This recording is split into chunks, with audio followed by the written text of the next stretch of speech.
We got into a fight and she screamed, "You're not even half the man my last boyfriend was." I told her that while I appreciated her apology, the damage had been done.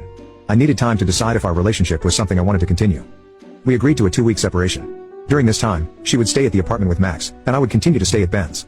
We would both use this time to reflect on what we wanted and needed from a relationship. Those 2 weeks were transformative for me. Without the constant pressure of measuring up to Jake, I found myself reconnecting with parts of myself I had neglected. I spent more time with friends, resumed old hobbies, and even started seeing a therapist to work through some of my own insecurities.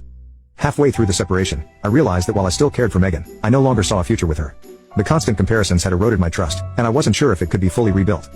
At the end of the 2 weeks, we met again, this time at a park that we used to frequent with Max.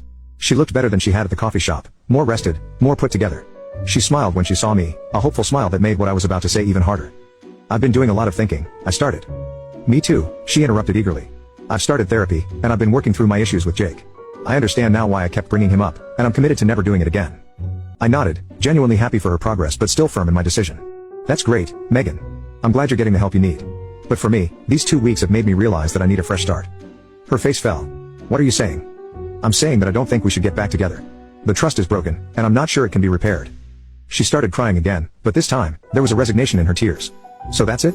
3 years, and you're just walking away?" "I'm not walking away from 3 years. I'm walking away from a situation that wasn't healthy for either of us.